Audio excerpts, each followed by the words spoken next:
everybody, and welcome to yet another episode of the Weird Al Podcast, the podcast about two of the greatest things in the world, beer and Weird Al. And I have a beer that I'm going to open, but it's a bottle, so I'm not going to get that cool sound effect. Well, if you would have taken the time to shake it up a lot I beforehand, wouldn't want to shake it up. they would have got, first of all, they would have got a better pop sound, like the pop sound. And second of all, there would have been the sound of pure chaos as we get clean up everything, all off of everything. Clean up on aisle me. Yeah, let's put the beer right in front of the computer and pop it right there. Yeah, that's what you want. And then the next sound would have been the sound of starting a GoFundMe to replace all the equipment.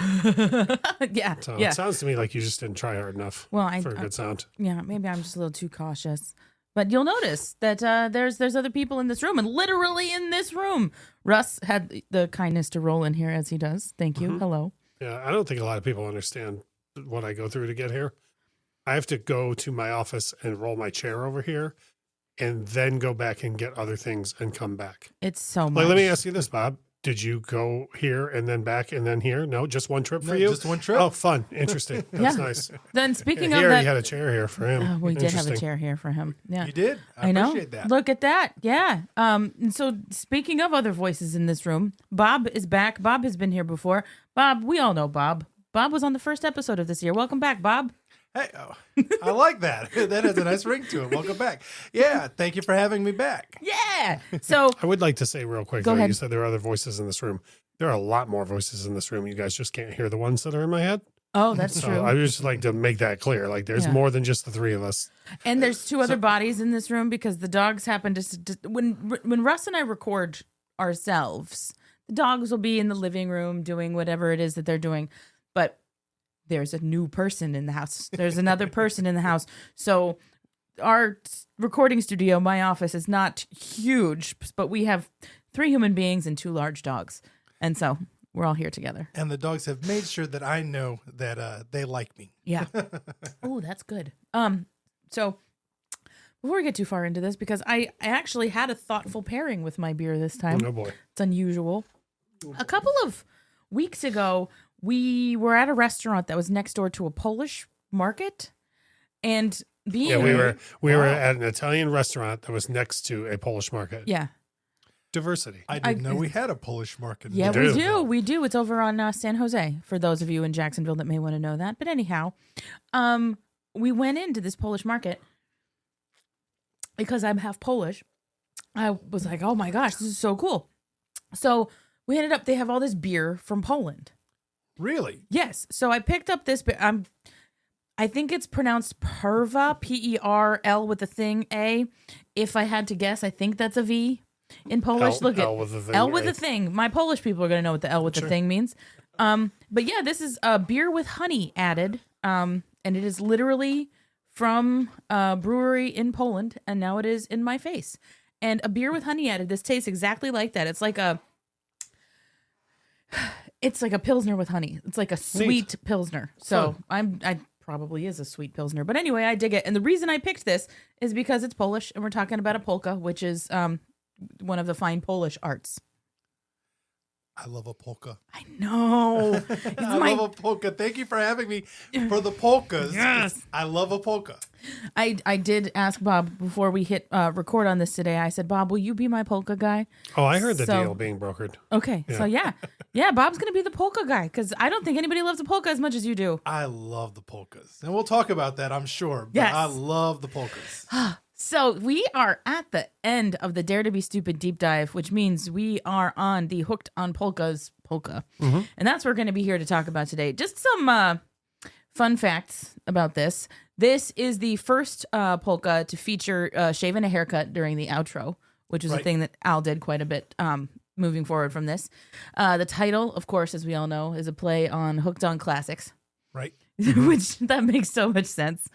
Which I like. A lot of them are like that. Like the only polka before this. I think I told you this. A lot of people don't know this, but the one before it was called Polkas on 45.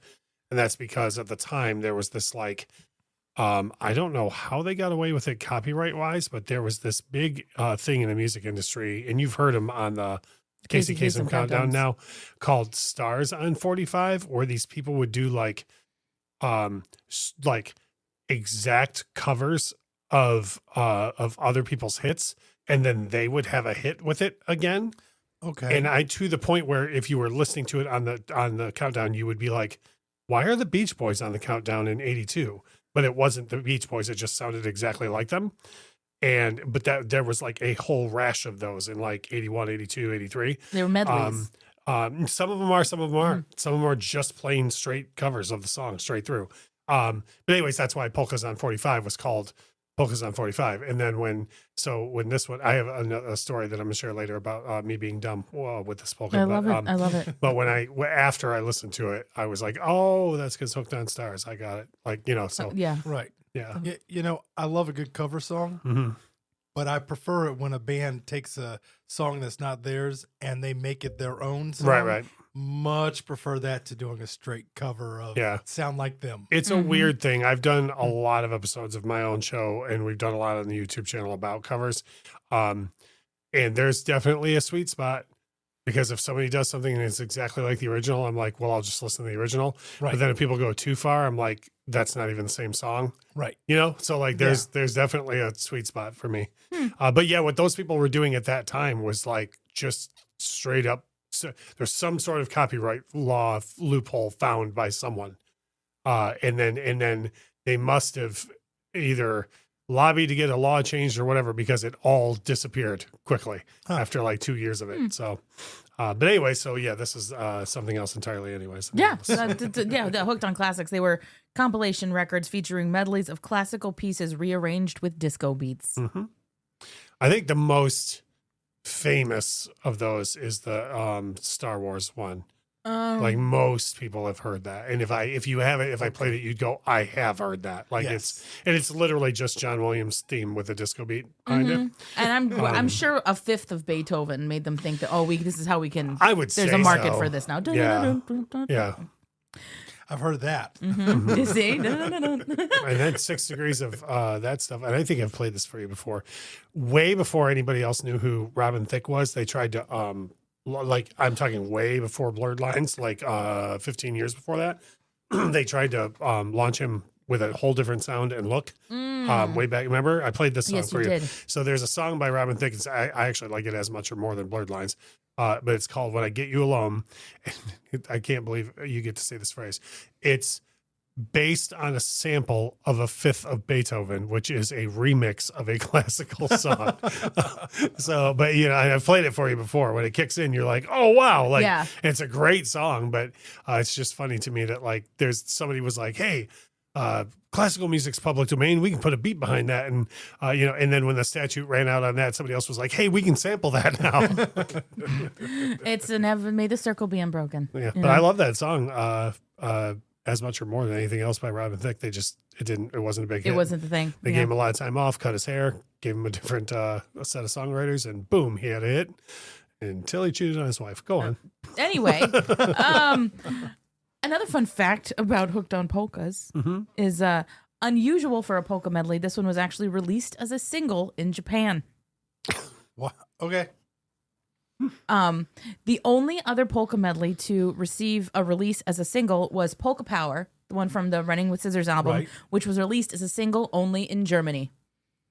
Probably because they love the polka power. Yeah. I want badly to do a parody commercial now of because Japanese commercials are very distinct. I want to do a commercial for that. It would be so good. Oh gosh. Well, there's I'm not going to even remotely try to impersonate that right now, because I think that would be walking a line of getting canceled. But I feel like if I workshopped it enough, I could make it inoffensive. Well, it's been done. Because in the mockumentary, The Complete Al, which came out in 1985 around the same time as the release of the Dare to Be Stupid album, there is a bit in the mockumentary where he goes to Japan to promote his music. Yeah. So that is probably why this got released as a single in Japan, because Weird Al went to Japan. Well, when you think polka, you think Japan. Yeah, I do. So. I sure do. Maybe not. Yeah. Or not. One final fact. The 99 red balloons in this polka is he sings the German version, but apparently he mixes up some words and syllables, and some of it comes out as complete nonsense. Yes, that's okay. This is real. So when I was a kid, I had both versions memorized of That tracks for you. 99 Love Balloons. And when I heard, this is not my fun fact about me being dumb, but when I heard this polka, I was like livid that I couldn't do the words along with it. And I thought it was user error. Like I thought I was wrong. Mm-hmm. And then years later I figured out that, and I don't like saying this phrase out loud, but I found out Weird Al was wrong. And it made me feel vindicated. As it should. It should. Now, one more fun fact. Is this the only polka that finishes an album? Yes. Yeah. So this is the last. So obviously the last song in an album holds a special spot in the hearts for us Weird Al fans because I mean it gave us Albuquerque after all. It sure did. But the polka, to me, it feels like this was supposed to be special, even though we already had a polka. That this polka was planned to be special, and we'll get into that. But I think I know where you're going, and I agree with you. But yeah, of the album, and no other polka closes out an album. No other polka does close that out actually an album. ties into my fact about. I've been telling Lauren all day. She loves when I share facts on our show about when I was a child and I got into Weird Al and how I was stupid. Like things that I thought wrong or whatever, you know. And I told her, I said, whatever happens tonight, you got to remind me to tell you this story because I got a good story about me being an idiot. Okay. Revolving around this, but we can get to it. In a we'll bit get to it in time. Yeah. In time. But with the fact that it closes the album ties into me being dumb. I can't wait to hear it. So, speaking of this is me kind of planning this show in my brain. When we hit the midway point of Dare to Be Stupid, and I had Insane Ian on to do the kind of recap of side one, I kind of kicked around. I was like, you know what? I need to resequence Dare to Be Stupid because I have so many problems with the sequencing of the album, not least of which is the fact that it ends with the polka. Right.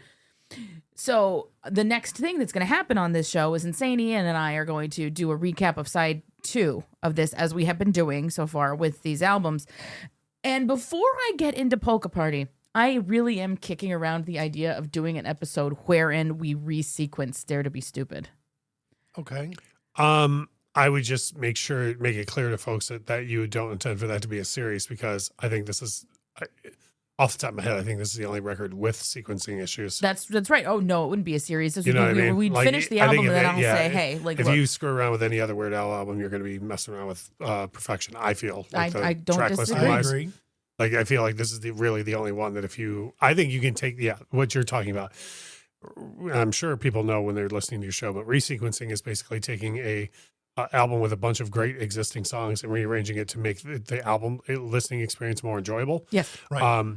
The reason why I phrase it that way is because there are people who will be like, well, yeah, but if you took this song from this album and put it on there, no, you're making a different album at that point. Right. Yeah. Oh no, I wouldn't be changing tracks. There's another, I've done this actually on mixed CDs before I think it's their 4th album. There's a Pearl Jam album called No Code, where if you play any single song from that album for me, I will be like, man, this song rules. But if you start playing them in a row from the record, I will be like, please stop doing that. It is the worst sequenced album I've ever heard in my entire life. Wow. I like every song on it, but not in the order that they put it. It's like hard to listen to. So when CDRs became a thing, it was like one of the first things I was like, oh, I'm fixing No Code, you know? So I literally like burned it in the order that I wanted it to be. And I was so bummed because years later, they finally reissued it on vinyl and I didn't even think about it till I got home. Like I ran out to buy it and I got home and I was like, oh, it's going to be in that confounded order. Like I won't be able to fix it. So you can't exactly burn a vinyl at home. No. So Lauren, what I do need to know. Okay. And if I have to listen to the future episode, I will. I have to know what you'd close the album with. Probably Slime Creatures. Okay. But I haven't fleshed that out completely yet. This is something that if it is done, I'm going to sit and noodle on it. And maybe, Russ, you do it and I do it and we compare notes. Sure. See, I love Slime Creatures. I do too. I love Slime Creatures. And okay, I can see that. I honestly think Dare to Be Stupid is the closer. I Oh, would go with that. That's something to kick around too. Because to me, one, Al has used the last song to name an album before, and it makes sense. It's so different than anything else on the album. I could see that as a closer. It would stand up with other closing songs. That's a good point. Yeah. I will take that under advisement, Bob. Okay. Oh, so to the matter at hand, we're talking about, once again, Hooked on Polkas, and I'm going to start just kind of just have a free-form positive conversation about this track, but I feel like I'm just going to start by listing off the songs that make up the polka, right, and just so everybody's on the same page, and we'll go from there. So it opens with 12th Street Rag, and then it goes into State of Shock by the Jacksons and Mick Jagger, with Sharp Dressed Man by ZZ Top, then What's Love Got to Do With It by Tina Turner, then The Method of Modern Love by Daryl Hall and John Oates, then Owner of a Lonely Heart by Yes, We're Not Gonna Take It by Twisted Sister, 99 Luftballons by Nena, Footloose by the Honorable Kenny Loggins, The Reflex by Duran Duran, Bang Your Head parentheses, Metal Health, yep, by Quiet Riot, and Relax by Frankie Goes to Hollywood, with the finisher of the Earbooker Polka. Mm-hmm. So that is Hooked on Polkas and the tracks that we have on it. So where do we want to begin? I feel like I might be stepping on what Bob was talking about earlier with the polka. You were kind of talking about there's a couple of things that's special about it. So hopefully I'm not going to start with what you were bringing, but for me there's a lot of things that are special about this polka, but one of which is this to me is the first time that it was the recap of current pop culture, right? Because the one before it is like Hendrix and what, like Inagata Devita and all that, like right. And this was the first one that was like oh hey, these were all hits over the past whatever, like year and a half, year and a half, 2 years. So that was cool. The other thing that's special about this one for me is this was the first Weird Al album that I bought when it was new.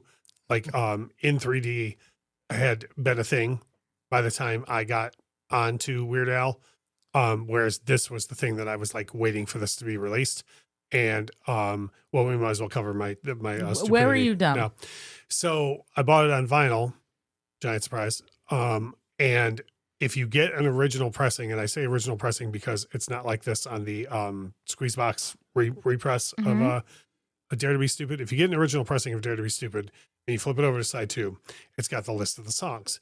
And then the last song is Hooked on Polkas. And then in that, it lists on the actual label all the songs. So the first time I looked at that, of course, because I was, I'm me. So I'm looking at all this stuff before I play the record for the first time, right?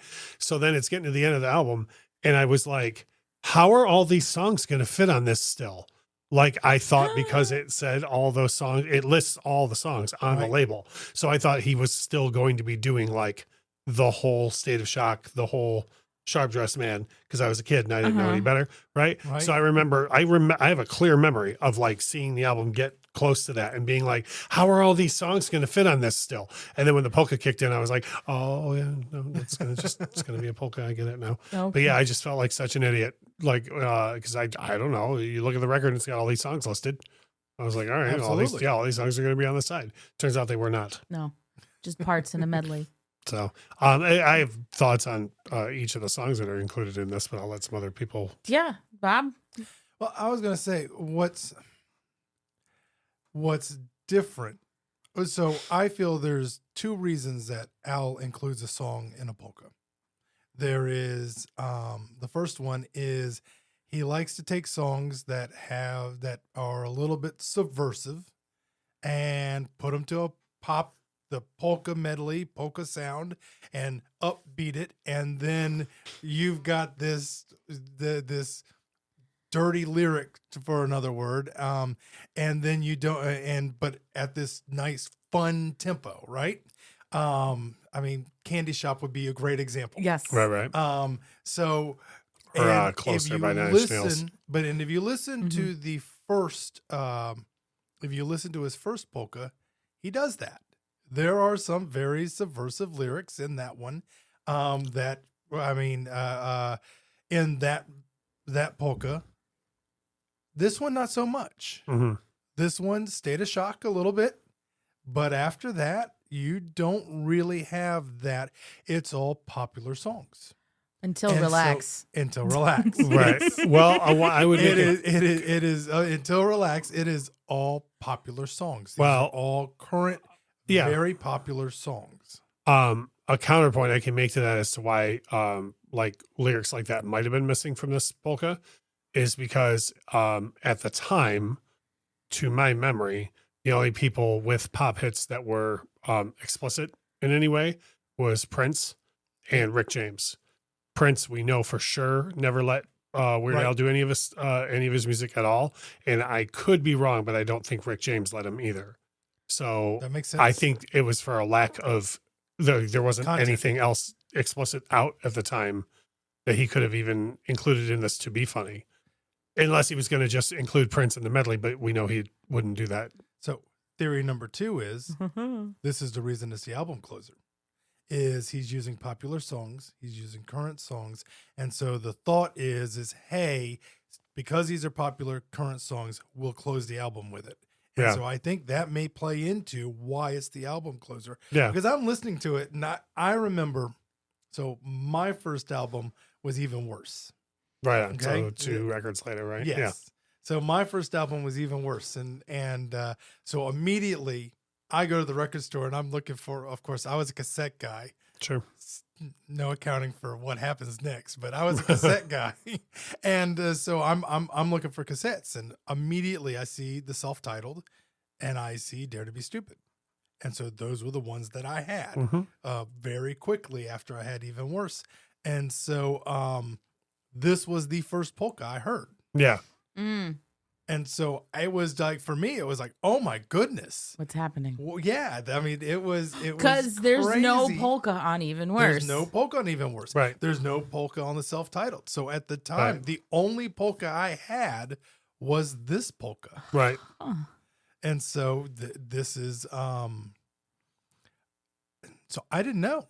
Yeah. I didn't know. I didn't have anything to compare it to. No, I get it. Yeah. It's such a unique thing that he does that, like, if you're a fan enough of Weird Al, you just take for granted that a polka is going to be a thing, right? Well, not even the whole concept is. I can't think of another. I'm certain they exist, so hopefully the internet doesn't come down on me about this. But like other people who do musical parody, I can't think of anybody else who even does like medleys of other things. Like the only one that comes to mind right now, and I'm certain I know there's been many before, but like the Lonely Island, they do a lot of parodies of style parodies, like pastiches of things that are around very a couple of very famous songs of theirs through SNL, right? But on their records they never do any like direct parodies, and they certainly don't do any medleys of other things that are around. So like before you even take the polka into this, it's a unique idea in the first place that no other musical comedian's ever done. Yeah, it's one of those. So when the most recent polka came out, I remember being very excited about the whole situation. And I was teaching one of my college classes, and I was using it as an example for something. I don't even forget what I was trying to explain, but the layers that I had to peel back to explain to a class of college students what a Weird Al polka actually is. I was like, I think I may have gone too far. We've been talking about this for 20 minutes, and I just wanted to make a very small point. It's one of those things where you tell a joke that's entirely too long, and then you get the chuckle at the end, and you're like, well, I was much funnier before. Like, you know, I wish you're like, boy, if you understood anything of what I was just talking about, this would make total sense. You know, like a polka is an onion. There's no doubt about it. It really is. You are peeling back to really get to what the core of what he's trying to do. Yeah, for sure. And like one of the things I like about this polka is you see notes of it in Polkas on 45, which came before, but he is getting better, and he's starting to lay the groundwork for more of those sound effects that so perfectly mirror the lyric. Like in Sharp Dressed Man, you hear enough of like a ting, like because like it's sharp, you know? And every little sound effect, like all of the funny sound effects make, every single one serves a purpose. And it's done, in my opinion, more artfully on this than on Polkas on 45, and it just keeps getting better and better and better and better and better. Yeah, this one the first one feels very intentional. The first polka. This polka feels like, oh, we're gonna have fun with this. Was like Polkas on 45 proof of concept. Right. Yeah. I think it was. And in this one, it's like, hey, I got popular songs. I've got permission. These are songs that have all just come out. Mm-hmm. These are songs everybody's going to recognize. And when I got Dare to Be Stupid, I was like, I know all these songs. Mm-hmm. I don't know German, but I know all the rest of right. these songs. So do you like, I feel like I need to make sure that we talk about some of our favorite little parts of this, because when we were listening to it earlier today, I was like, oh man, I love that he did that. Oh man, I love that he did that. What do you have scheduled for the second half of the episode? Because I would like to go through each song that's included. We could do that. I mean, how Unless about this? anybody has an objection. No. I'd love to do that. So let's do that. And I'm going to throw it to an ad break now. So it's earlier on in the show because might as well. We're, 27 minutes into this. And like Lauren always says about the ads, don't complain at her about them because they're based on your browsing history. So if you doom scroll all day, every day, you're now going to get a bunch of ads about how it's the end of the world and everyone you believe in political parties is wrong. And if you don't spend your day doom scrolling and you just spend time on your phone, like trying to be positive and look up fun things, those are the ads you're going to get. So here are some ads for McDonald's. Yeah, we'll see you in a minute, and you're going to face the actions of your own consequences of your own actions right now.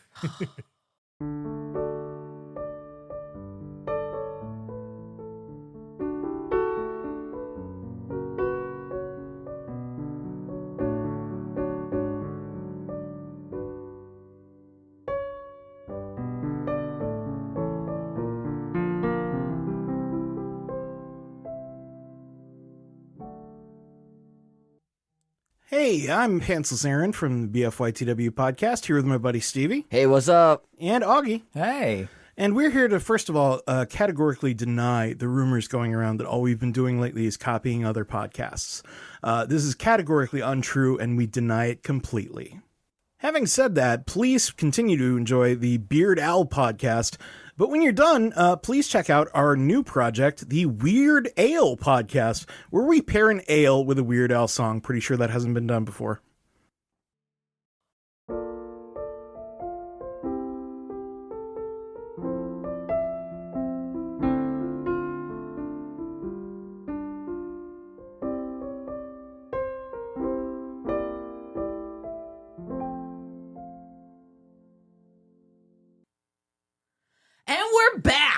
We're back, man. The can, get back in that can. So, we got to watch that again. Yeah, I know. We say that by the every way, time if we have never explained that before, everyone we have should explained go. It quite a bit. Okay, well, go watch that again if you haven't watched that. It's awesome. So we took a pivot before those ads, and we have decided to go through this track by track. And Bob, you will still absolutely get time to talk about the stuff that you don't like. Okay. You can pepper Not that it. there's much. Not that there's much. You can pepper it throughout this. Do it however you want. We're at the end of the album. We're just having a grand old time here. So it opens with 12th Street Rag, but the first pop song we have on this is State of Shock by the Jacksons and Mick Jagger. Russ is shaking his head. Yeah, I'm going to start off real negative. This is my biggest negative of this. I'm certain your listeners, I'm certain people who subscribe to our YouTube channel know, and I know Bob knows, I am probably the biggest Michael Jackson fan you will meet at least within a 100-mile radius at any given moment. Sure. I hate this song so much. I hate this song. I've never liked it since I was a kid. I bought the Victory album, which, by the way, this was the only single released off of it at first because they were like, well, that's the only album. That's the only song that Michael did vocals for. So we better put that on the radio so people buy it. And I bought the album hoping that there were much better songs on it. There were not, by the way. Terrible album. But I was so mad that this was included in the medley, like anything else other than that song. I hate the song so much. And it always it's the biggest bummer of the medley of the polka for me. And it opens when it starts, as soon as the polka starts, I'm like, all I got to do is get through this next like 10 seconds and I'm good. Cause I just like that song so much.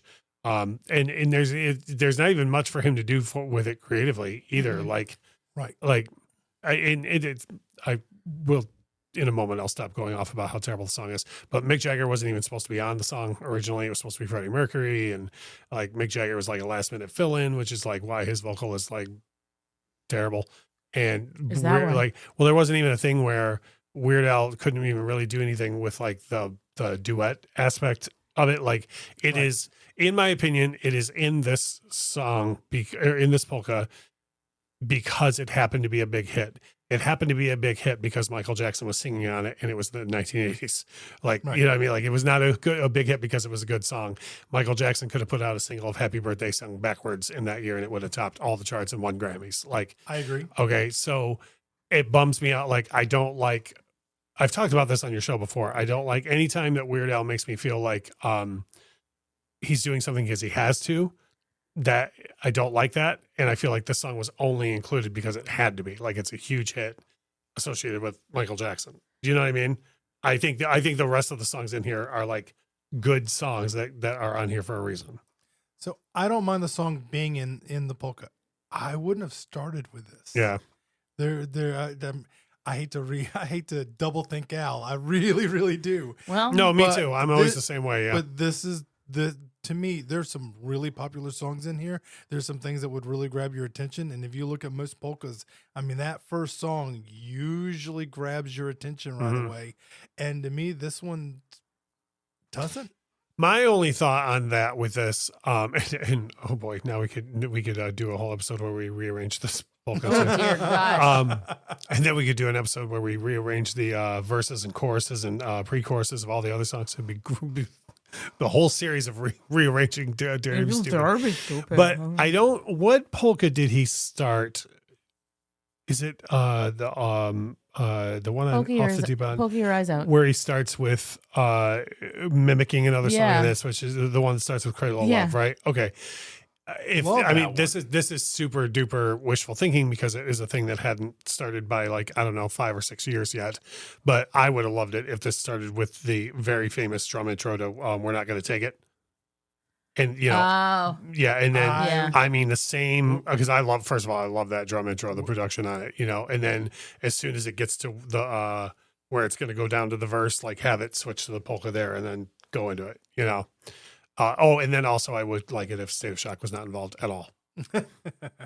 Not sure if I made my feelings No, clear you on did. that. But again, I'm like wishing for something that he didn't even start doing till like whatever 6 years after this record or something. So I'm like, you know, what would have been good is if he would have had a time machine. So, but yeah, I agree with you. Even if I'm going to allow State of Shock to be involved, which it bums me out on two levels why it's involved. Yeah, then I don't know why it was. So there are really good songs in here. I wouldn't start with this one. Yeah.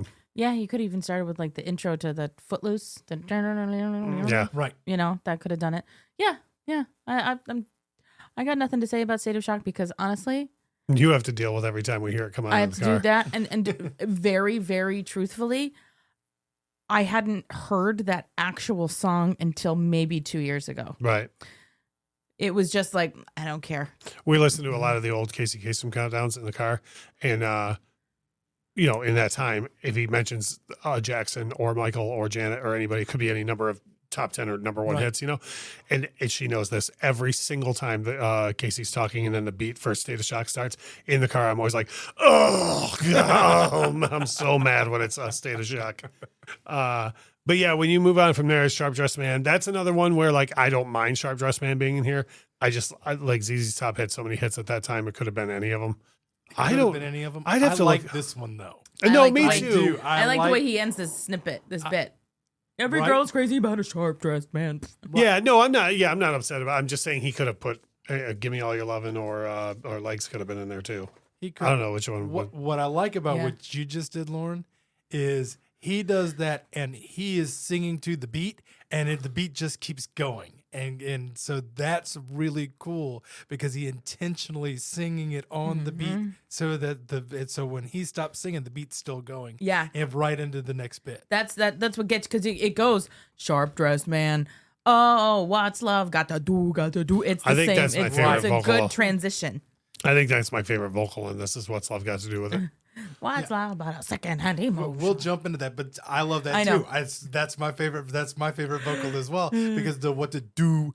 I love it. I can't It's hear that so song for good. real without like that Tina Turner song has come on countdowns countless times. Oh, I've and heard. I'm like, we got to do. Got to I've heard do people with it. doing like a good job on it at karaoke, and in my head, I'm like, like because that's all I can hear is Weird Al singing it. Yeah. No, it's. If I was opening, that's what I'd open with. I mean, I would open because I think. Actually, I like the transition too much, so you're probably going to have to keep it behind. Well, the issue with that too is she goes into the verse on the original. Like if you were going to open with it, you know what I mean. He's not. Yeah, It wouldn't start with him going right into the chorus of the song. Right. That's You'd have true. to start with one that he uses. Mm-hmm. Which we're not going to take it as so poorly written that the chorus is kind of the first verse. So that's why that one would work to start with it. Right. You know what I mean? Yeah, that's totally fair. So then after What's Love Got to Do with It, it goes into Method of Modern Love by Hall & Oates, which is a Hall & Oates song that I also was not very familiar with. It was a pretty big hit at the time. I'm sure it was. It's just not in my arsenal I of think Hall & Out Oates. of Touch was on that same record and was I feel like that would have been a much bigger hit. Out of Touch. Maybe I'm wrong. Maybe they're not even on the same album. I'll look it up while you're doing your thing. But No. Hall & Oates is guilty pleasure, right? Typically, people consider him guilty pleasure. no. And Back so- then, people did. Now they're revered. I'm about to say, Hall & Oates have so many great songs that I absolutely love. This isn't one of the ones that I would pull out and say, yes, I love that song. Yeah, so Method of Modern Love was on the Big Bam Boom album, which is the same album that had Out of Touch. Huh. Okay, so I was right. Out of Touch was a #1 pop hit, and Method of Modern Love reached #5. See, that's what I was going to say. I would have thought for sure Out of Touch would have been the bigger hit. It was. So, also, there's things I don't know enough about music theory to know, like Method of Modern Love could have just fit in the polka better I would argue. between the two songs. You know what I mean? I would Right. posit, my guess would be that Weird Al wanted to do METHODOF modern LOVE over a polka. But He that's probably wanted to that's spell what it. I'm saying. That fit Right. better in with his. Yeah. He just wanted But to spell also, the difference between a #1 hit and a #5 hit is not really that big. It's a It's sliver. just me as a kid being like, no, the other one was a much bigger hit. Yeah. You know? And sometimes Al likes to do difficult things to say he can do difficult things. Which is what what you were saying about there that. are times where he does the difficult thing to say, hey, I can do that. And maybe you can pick up on it or maybe you can't. But I can do it. I always think too. He might have been like, you know what? I like Method of Modern Love better than Out of Touch. You know what I mean? Like, could be any number of things. Yeah. I mean, probably. Who knows? Only the weird one. Only knows. the weird one knows. The Method of Modern Love is followed up by what's probably my favorite part of this polka, Owner of a Lonely Heart. Because first of all, I love that song in the first place, but I love that he put that really weird breakdown part from Owner of a Lonely Heart in the polka. And then that gets down into the little jazzy bit of a polka that you always love. But yeah, Owner of a Lonely Heart, any thoughts? I mean, just the fact that they recreated that. That's one of those things that I don't think people know. And for years, I didn't realize about things like that like they didn't just sample that. They recreated that. And 90215 by Yes is like revered, was then and is now, by like all the innovative production that they did on it, not the least of which is those parts like in Owner of a Lonely Heart. And then like, here's Weird Al and his buddies just recreating this like revered thing, and it's not like they could all run out and buy, Roland Jupiters or Lynn drum machines or anything and just go, oh, well, just program the same thing they did. Like they had to like find another way to make the same sounds that are being made by these like world-class synthesizers and whatnot, So I don't know, at least for like the first 5 years that I owned Dare to Be Stupid, I just assumed they like, used the original recording there or whatever. And then years later, I was like, oh man, think about not that. have been more wrong. Well, I wasn't even thinking down about it. I was just, I never thought twice about them recreating it. sometimes Al does difficult things to show he can do difficult things. Point. And the band is insanely talented. Right. Yep. Insanely talented. Yeah, it's ridiculous. The only thing that I complain about with Owner of a Lonely Heart on here, and it was 2 decades later, it was kind of fixed in a way is I really wanted Weird Al to do the whole like move yourself, like the lyrics of it. But and this is 6 steps away from Weird Al, but there's that movie The Breakup with Jennifer Aniston and Vince Vaughn. If you haven't seen it, it's good but not great. Right. That part where they do the a cappella version of Owner of a Lonely Heart. Yep. And I always forget that actor's name, but he's so funny. The one that plays Jennifer Aniston's brother. He's in everything and he's so funny. He's one of the commentators in Pitch Perfect. He's in Best in Show. He's in that class of, but when he gets right in the camera, it's like, move yourself. I'm like, that's what I wanted all those years ago from Weird Al. But yeah, that's like my only thing is I wish he would have done more. But then also like, he did enough. John Michael Higgins. Yes, John Michael Higgins. That's it. But again, though, he again, Weird Al knows more than me. He did enough of Owner of a Lonely Heart there for you to know that this is Owner of a Lonely Heart and then move on. Yeah, and I think because I absolutely get what you're saying because that would have been so fun to hear. Lose yourself, you might live your life. Yep. But the transition from that breakdown into We're Not Going to Take It is also like that's totally worth it.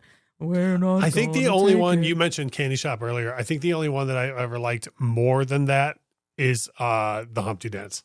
There you go. Oh, kills me. It's so funny. I mean, as somebody who does Polka Your Eyes Out at karaoke every chance I get, that's just fun to do. People are like not used to hearing those words sung this way. Right. No, I love it. I love it. That is when I say Candy Shop, the other one in my head is Humpty Dance. Of course. Regarding We're Not Going to Take It, though, I love that. And I should clarify, I love Twisted Sister and I love Dee Snider and I love this song. When I say it's not well written, it's not. It's just not. It doesn't have to be. But it doesn't have to be. Like the song is very to the point, right? Right. But Dee Snider's vocal on it is so vicious. Like it's a guy being like, we have had enough of this crap. And the fact that Weird Al could not be more laid back on the vocal is obviously a purposeful choice. Yep. Like it's gotta be like that. Like We're Not Going to Take It is so angsty and mad. And he just sounds like a guy that's like, oh, and did I mention We're Not Going to Take It? Like I meant to mention that. You know what I mean? And like, it's so smooth and loungy, and the fact that this particular part of the song ends with the clarinet doing the riff of it right into 99 Luftballons, which again, vocally, the transition from We're Not Going to Take It into 99 Luftballons is like such a hard turn again. It's so funny. Yeah, well, you're going from a singer from New Jersey to a young lady from Germany, so yeah, you're gonna have a different vocal style there. And sometimes it's fun to do the hard turns. In this case, We're Not Going to Take It is such a culturally relevant song, and it was at the time. And to listen to it stripped down and hear Dee Snider sing it stripped down with just a piano or just the background, it is a amazing song. And so, but very culturally relevant. And so to me, that is my guess is Al's like, okay, this is coming in here. What can I do with it? Oh yeah. There's no way this is not going to be in here. What can I do? Yeah. One other side note I want to mention, and when you were talking about listening to like when you really listen to something like We're Not Going to Take It, that's from a record called Stay Hungry, which is it's a good album. But Twisted Sister always hated the production on it because at the time everybody else that had come up from the metal scene had this like really poppy sound to them, and so the record label had it produced in a way that sounds like pop rock. Years later, and this is what I love when artists do this.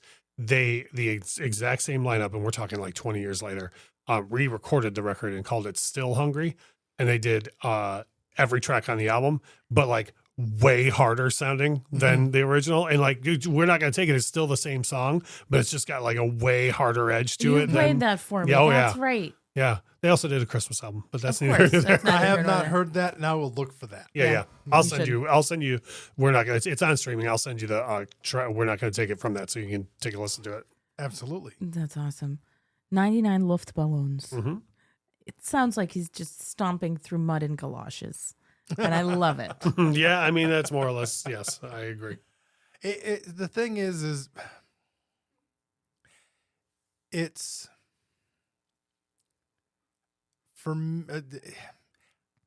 I know the beat, no idea what the words are, but I know the beat. I know this song. This is one of those where it's like, I know this song. I have no idea what he's saying, but I know this song. I know this beat. Yep. I know this rhythm. I know this cadence, but I have no idea what song this is. Yeah, I don't know. I mean, again, like we've heard the English version as well, so we have some kind of an idea. But I don't. Yeah, I guess the I love the fact that he gets the German wrong.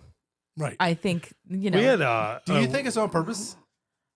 Maybe. I mean, if everyone I knew was walking around just kind of like mumbling and pretending they knew that they knew the words. So like maybe, he was just kind of mimicking the people who did that at the time. I mean, it's very, very possible. My one thing I was going to mention on 99 Love Balloons is my son and I did a reaction video to the German version not long ago on our channel, and it was fun for me just to be like, why are you bringing this to me, because like he was born like 1,000 years after the song came out, but the Thanks most for making me feel old, Russ. Dude, I'm older than you are.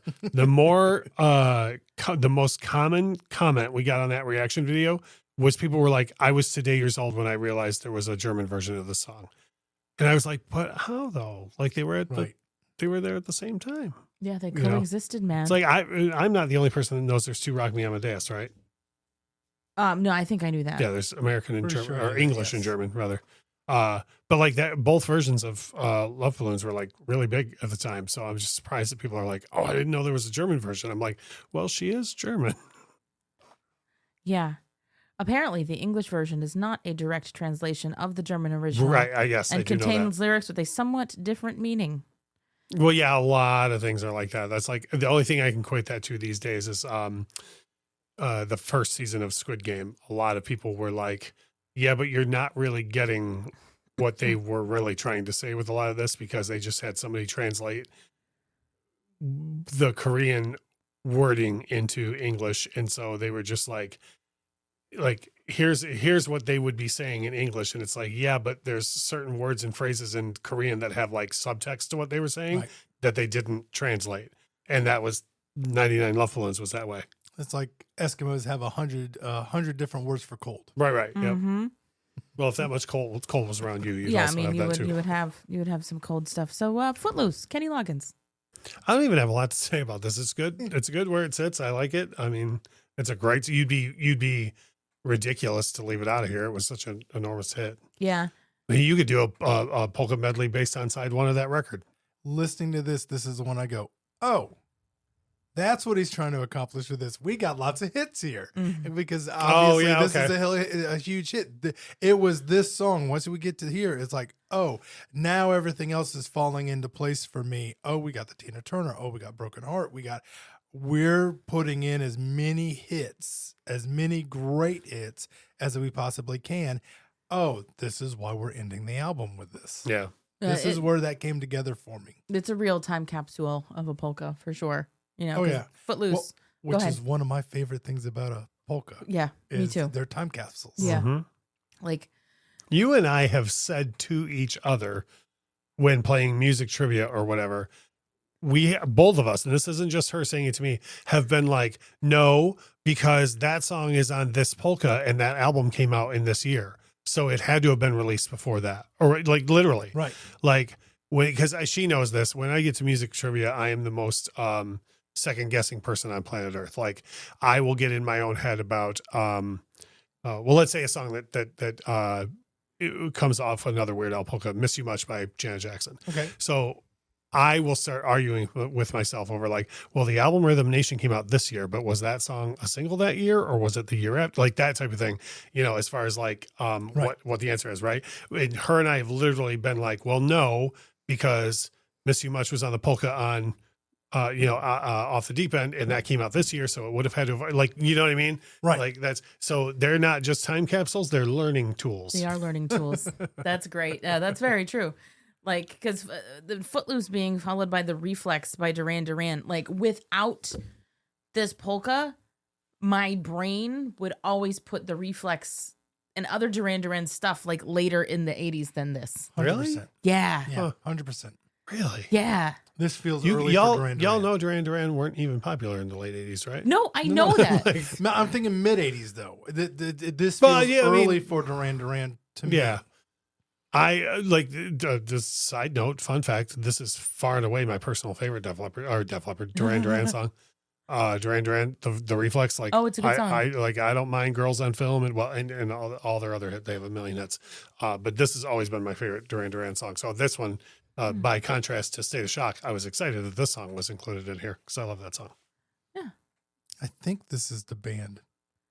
And I could be wrong. I think this is my wife had a thing with her dad that when he was driving around my wife and her friends, if my wife went and asked him to prove her dad's cool, if she asked him, hey, who sings this song? She'd only do it during Duran Duran songs. So he would just say Duran Duran. And the girls at the back would go, wow, he's so cool. He does Duran Duran. That's awesome. really fun. I love that. That's great. That's funny. It's a good system to have, trying to prove somebody's cool. Be like, I'm not gonna throw you under the bus with any of this.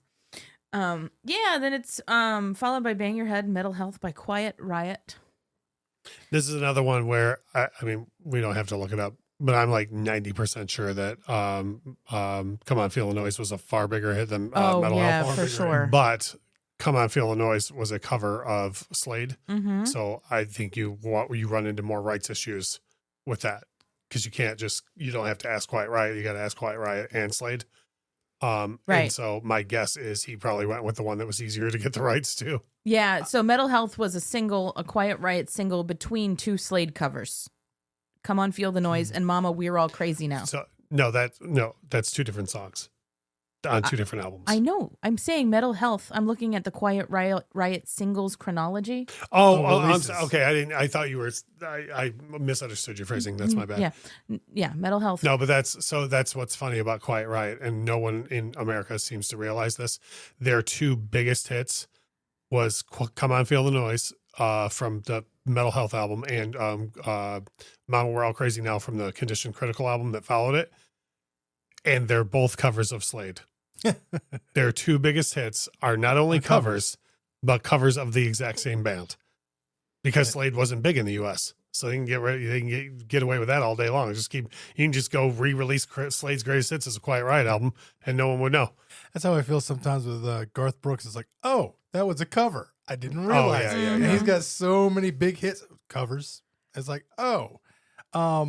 This is one that, because Al has said there's times where he feels, hey, I've got to get this band on the album, whether it's it's a parody or whether it's a stylistic parody. There are times when he's like, hey, at this time I got to get this band on this album somewhere, and I got to do something for them or something to recognize my love of them. And so this, to me, Quiet Riot at the time, that feels like what this is. Well, I really want to get Quiet Riot in this polka. I don't know if I'd agree with Quiet Riot. I think he really wanted to get the genre in the polka for sure, because that genre at the time was enormous. But what I would argue though is, in certainly years later, Weird Al would get far more edgy with the polkas.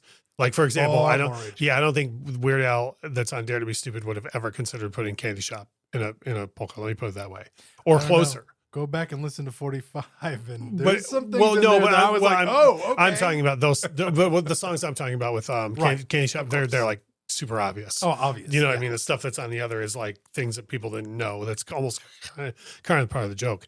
But at the time, like the bands that would have been big in that genre, I feel like Quiet Riot would have been, and Twisted Sister for that matter, are the voted least likely to be offensive.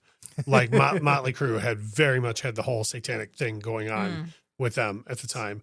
Def Leppard, every video they had, because this was before Hysteria was all like swords and blood and stuff. Like none of the songs had anything to do with that, but like the image they were putting out. Ozzy, he most certainly is not going to cover Ozzy Osbourne in 1983, 4 or 5. So to me, I don't know if it was so much like I got to get Quiet Riot on there, but I think he was like LA metal is hot. I got to get that on there. Who amongst you is the least offensive? Right. And if he's going for what I think he's going for is a popular songs to finish the album with, then sure. Yeah. Quiet Riot would be the way to go. Or maybe he just wanted to hit an anvil. Right. Yeah, which is a great Dun, sound. dun, dun. I think it's very funny. My brother, that's funny. My brother was really big into Quiet Riot for some reason. And anytime he would hear that coming from my room, I would hear from his room, "That's not how it goes." I'd be like, "Yeah, I know. I've heard the whole album several times from your room. I know that's not how it goes." That's funny. But yeah, then this close up with Relax by Frankie Goes to Hollywood, which is the filthiest thing on this. But again, though, no one knew that. Right. When that song was new, no one, like even adults I knew were not like, "Oh boy, the kids don't know about," like people didn't get what that song was about. No. So, and I'm not saying Weird Al didn't. I'm saying they got away with it, so he could. Mhm. You know, and again, not to beat this dead horse, but like with Closer, there's no mistaking that. Like when Weird Al does that, you know, everyone knows what he's doing. With this, he just was, like, this was a thing nobody realized what it was, and it was just easy for him to throw. And I think it's a fantastic ending. It's a really good ending To the polka. for this polka. For this polka, yes, I agree. So I'd have to look it up and see too. I think that's the oldest song that's in this polka, like in order of release. oh, I That think feels right. I could be wrong. it was October of '83. Yeah, maybe. Probably. Maybe because this song was out well before. The Reflex was April of '84. I mean, this is easy enough. I've got things to click on. Footloose for sure had been 84, right? Yeah, 'Cause that's when the movie We're came not out. going to take it. Was 84. Yeah, you might be Yeah. right. This might be the oldest thing. I think it is. on here. No, when did 90215 come out? Well, Owner of a Lonely Heart was released in October October of of 83. 83. So Yeah. this and Relax. What's love got to do? Got to do. That's from '84. Sharp Dressed Man is. Yeah, I feel like also- everything is like when was Sharp Dressed Man released a single? July of 83. July of '83. Okay.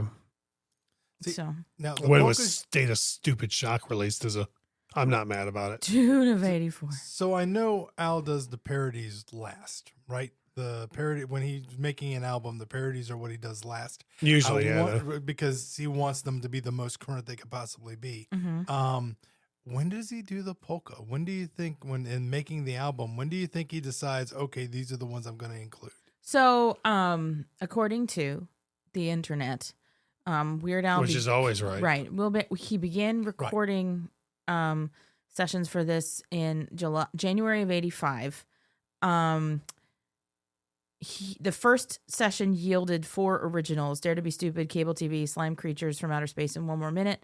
They also recorded the George of the Jungle thing at the time. The following month, he began recording the albums for the parodies in the polka came at the same time around that. They were all kind of conceived See, that makes together. sense. So, That makes sense. yeah. February 21st, 1985, Yankovic began recording the parodies for Dare to Be Stupid. For me, I mean, and of course, however Weird Al did his thing is obviously far superior to how I would do it. But I because the polkas are always the time capsule, I'd probably wait to as close as possible on the record and just be like, what are the biggest hits? Yeah. So this was Exactly. recorded on March 25th, 1985. Right. That makes sense. So there you have it. That's Hooked on Polkas. We still have any negative points that we may have, and then just a rating on a scale of 1 to 27. I believe I covered my negative points when I went into State of Shock, but Bob, if you have any. Well, here's the thing. Because I feel he's trying to get popular songs on here, for me, this polka compared to some of the other ones that are a little more subversive, it's a little more vanilla. Yeah. Is a little more vanilla. This if I'm lining them all up, if I'm lining up the polkas, this is going to come before some of the more one-note polkas. Certainly before Bohemian Polka. Bohemian polka. Or Hot Rocks Polka. Yeah. I actually like Hot I know. Rocks I like polka. I Hot know. Rocks a lot. Only because it hit me at the time. And since I'm going to be the polka guy, I'm going to get a chance to talk You about are. it. So I won't talk about it now. Yeah. But because of when it hit me and the age I was when I first heard the Hot Rocks polka, that one's special for me. Mm-hmm. But this one, on the other hand, usually with Al fans, if you haven't realized, whatever their first album is their favorite album. Whatever their first experiences. Yeah, that probably holds up. Yeah, I would say. I mean, about 75%. Like I know like a legion time. of people who think Yeah. Bad Hair Day is like far and away the best thing he ever did because that's the one they all bought first. Yeah. Right. And for me, it's even worse. Yeah. Because that's the one I bought first. But this is my first polka, and if I'm singing a polka, and I'm known to sing a polka or two, if I'm singing a polka, this is probably the last one I'm going to pick. This is the one I don't have memorized right off the bat. Are you intimidated by the German gibberish? No, I don't even think that's it. I mean, I was sitting there and this morning I was humming and I was like, because I hadn't really looked, okay, which one is it? And the one I was humming was the one from in 3D. Oh, sure. And I was like, yeah, because I hit doing pretty good to get 5 different songs, boom, boom, boom, hitting the transitions and all that. And this one, until I hit play, it's like, oh, I remember this one. I've got it, but it's not the one that immediately comes to mind. Yeah. If I'm going to sit and if I'm just going to start randomly humming a polka, which I've been known to do. Yeah. Yeah, no, me too. I'm not kidding you. I'm not saying this to be funny, but I can never remember what starts this polka. Like earlier today, before I listened to it again, I was like, "What starts that? Oh, and then why you got can't all I?" mad. And I mean, I know this is being funny, but I'm not saying it. Like this literally does happen to me. Anytime this polka comes to my mind, I'm always like, "What? Why can't I?" And as soon as I hit play, I'm like, "Oh, that song! Damn it!" Like that's why. Like I get so mad about State of Shock. That's great. But other than that, once State of Shock gets out of the way, I'm like, it's off to the races. I know every transition like perfectly. Yeah. It's a good time. I have nothing bad to say about this polka. Like, it's not my favorite, but it's a really good snapshot of its time. And it definitely laid the groundwork for polkas being that. That I was just thinking that there's always got to be the first through the wall, and it's not perfect by any means, but it's definitely the one that shapes however. I mean, just when you think about just the Humpty Dance thing or the candy shop, like we were talking about, like there's always that moment in a polka, and it starts here. Like it always, they always begin and end with like different style polkas and whatever. Like that starts here. The idea of just being a time capsule for the past couple of years, that starts here. Like, and also any one of the polkas, there's always a thing where you're like, wow, that other song was a bigger hit. I wonder why this one. Like even if you're going to discuss it in that depth, like that all starts here too. Mhm. Right. Yeah. And I think it was you that brought up, Lauren, the sound effects. Right. Yeah, they're getting better. Really being as funny as I like the bang your head thing. Mhm. Like it's just that's funny to me that like it started there and then you can draw a direct line from that to the doinks and closer. Yeah. Well, my The guess doinks. is that this is successful. And the reason I'd say it's successful is we have it on the first album, had no idea it was coming, right? And then you do it on this album and you close it. Then as we head to Polka Party, well, they named the album from, hey, we're putting the polka on here. Uh-huh. And so you have to think that Al's feedback is, hey, you're doing this unique thing that nobody else is doing. This is really cool. This is really funny. This is really as good. depicted in the biopic, and I was there, so I can tell you this is how it really was. I mean, you have to remember polka parties were all the rage at the time too. So he was gonna name the album Polka Party. Yeah, you know that's what I really mean? true. Yeah, you have to. Yeah. Yeah. I mean, I know it was before your time, but it was a different scene. I've Man. heard all about it. People, I used to get him so. That scene in the movie hits home with me when he gets in trouble for sneaking out to the polka party because I was constantly sneaking out to polka parties. So It's beautiful. What's funny is remember how I said I got even worse. I went and go find the past. I didn't find Polka Party. yeah, I didn't find Polka Party. It was the summer of '88, and I was working in a commissary for the Boy Scout summer camp. I was working, and the guy I happened to be working with had that one tape. He had it on cassette, and he pressed play. And I've got a Weird Al album that I'd never heard before. And I was like, Polka Party is way out. Oh, yeah, that's and fine. it was Polka Party. I was like, I didn't even know this existed. Of course, then I pull out my 3-4 cassettes, whatever I and says, "Oh, we're going to be rocking Weird Al all the time." at Bob this became place." a Weird Al hipster in that moment. He's like, "Oh, you have Polka Party? I like his older stuff." Got the self-titled debut album. I had no idea it existed. I was just like, I've got a full album of Weird Al songs that I've never heard before. I always love tell that. people all the time. Lauren hears me say this all the time. You know how people are like, "Oh, I was born at the wrong time, man." I absolutely was not. Like, I got to see everything that the only regret's not even the right word. The only wish I ever have is I was 2 when Elvis Presley passed away. So like maybe born a little bit earlier just so I can like have a chance to see him live. Other than that, I got to see so many awesome things, like me being a music person, and continue to witness awesome things. But I am in a weird way jealous of, like, my son was born in 2006. So he had, like, I don't know, 10 Weird Al records that were brand new to him all at once. You know what I mean? Like, in all sorts of other musical brilliance. Like, I always tell Lauren this, like, if I could go back in time and hear the song Welcome to the Jungle for the first time, like, if you could somehow Eternal Sunshine me to, like, wipe that from my memory and then play that for me right now, I would do that every day. Like, I would hear Welcome to the Jungle for the first time every day. And the fact that, like, there's someone listening to this right now who might be like, what's Welcome to the Jungle? And then go hear it for the first time. I am raging with jealousy for that person. It's a beautiful thing. It is fun with kids to have that contact, knowing that they're hearing things for the first time. Mhm. So I refereed a robotics event this weekend, and Was there a lot of fights? Yeah, right. So it's very competitive, though. So they're playing music through the whole day. And at one point I hear, and I was like, why are they playing All About the Benjamins wait a minute. Oh, boy. And honest to goodness, it is All About the Pentiums. And Bob's like, And gather around, I children. and of course, I'm singing every word. And I text Megan. And Megan texts me back immediately, goes, I know, I'm singing every word.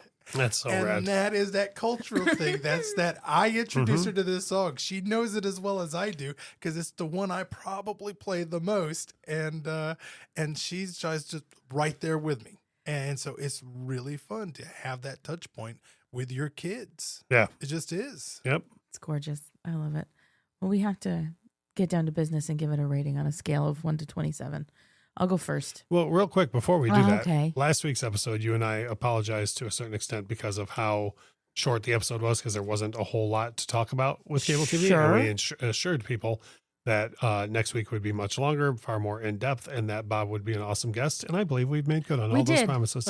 Well, thank you for that. These are campaign promises you can believe in. Right on. Yeah. So I'm just going to run on the Beard Owl platform and just call it a day. You probably win. I would. I'm going to give this on a scale of 1 to 27. I gave cable TV a 22 and you were like, that's generous. What an incredible impression that was. Thanks. I thought it was me. I know. I'm looking back at you. I'm gonna give this a 24. Because I like it as a polka, and like you can never really go wrong listening to a Weird Al polka. So that's gonna be what I give this. I'll go ahead and go next. I'm going to give it a 20. And 90% of the points that I'm giving it are for those things we talked about where this is the GOAT. This is the OG. Like, this is the one where so many things come from. I am deducting 6 points for State of Shock. And I am deducting 1 point because I wish Out of Touch was there instead of Method of Modern Love. But everything else that we, like, there's nothing to dislike here as far as, like, if you just, like, let me put it this way. If you were to, again, we took a younger person and we played a bunch of polka, like, quote, better or later polkas for them.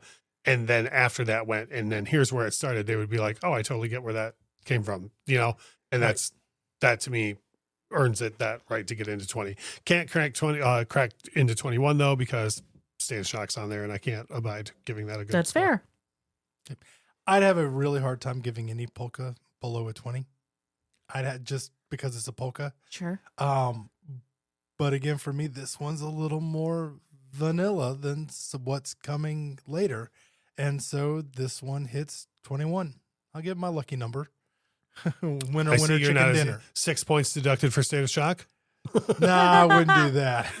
But it just, if I'm lining them all up of the medley polkas, this one's going to be one of the is probably going to be one of the lowest ones for me. Yeah. Because I've got ones coming that I absolutely love. Oh yeah. And I so love this. Absolutely love. So I've got 27s coming. Ah. I know I do. And because you know I what? have some that if I put them on, I'm singing every word. I'm singing it all the way through because I absolutely love it. And I can think of two right off the top of my head that is like, let's go. I love it. I love it. Yeah, you're locked in for quite a while now. I just want As the to polka mention guy. one more thing regarding polkas. And again, I realize we're several albums away from, and we will be discussing Hot Rocks Polka. When I got UHF, I had never known of or heard the Rolling Stones hits package. So I didn't know why it was called Hot Rocks. So I kept being like, these are all. Why are they doing this? Well, this is Rolling Stones songs. Why is this called the Hot Rock? I don't. And then, like, I don't know, 2 or 3 years later, I came into a copy of Hot Rocks and I was like, That'll do it. oh, now I get it. I had no idea. You know what? Russ, you and I are right there. Same thing. Yeah. I had no idea. I was like, I mean, I don't loved know it, what but this I was Hot like, Rocks, why is this called that? But, Yeah. but it's like, because after we went through, it's like, well, that's a Stones song. Well, that's Stones. There's a lot of Rolling Stones on this one. Mhm. I didn't know they were all Rolling Stones, but I was just like, there's a lot of Rolling Stones on this one. This is a Why lot. did he do that? Mm-hmm. It's too much. It's too much. Well, I think that's Hooked on Polkas, and I will tell you this much: for those of you listening, Bob will now henceforth be our polka guy. So when we hit the polka on a Motion to particular just album, start calling him Polka Bob. Polka Bob. Yeah. Okay. Yeah. That's been on my brother's podcast where I'm brother Bob. Oh, well, you're Polka I'll take Bob. Polka Bob. I like that. Yeah, you're going to be Polka Bob over here on Beard Owl. And speaking of your brother's podcast, your brother Jonathan has the Trivial Warfare podcast, which if I do backwards math in my brain, his podcast is the first podcast I was ever on. And then I got comfortable doing it and then decided to start this show. So I kind of owe your brother quite a bit because he's the reason that we're sitting here doing this today. So Yeah, and if we're going to plug his show, I will say that they just celebrated 10 years yeah. of being a podcast, and they've got over 500 episodes.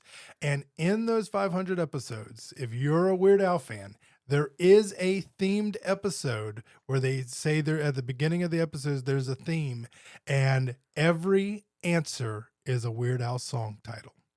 Every answer is a Weird Al song title, and it is very fun when my brother figures out, oh, there's a theme, and he looks through and sees the names of the thing, and he gets the aha moment. He's like, that's the answer. I know what the theme is. Who wrote that one? I don't know, but you had something very similar that never saw the light of day, if I'm not mistaken. I did.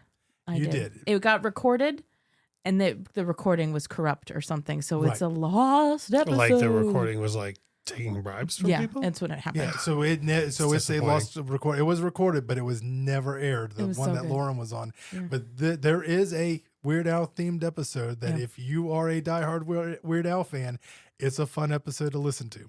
Fun. Yeah, for sure. Well, next time on the show, I will have Insane Ian on to help us wrap up side 2 of the Dare to Be Stupid album. And then, we'll play around. We'll probably resequence it and, do a little bit here and there before we dive into Polka Party, which starts with Living with a Hernia, which Russ loves to talk about. Oh, that song Not so much. the act of living with a hernia, but the song. Well, I mean, like I like to sing that song, so in a sense, I do like talking about living with a hernia, but But not the act of living with a not the hernia. act of. No. No. Are you familiar with the different types of hernias that you can get? I'll tell you later.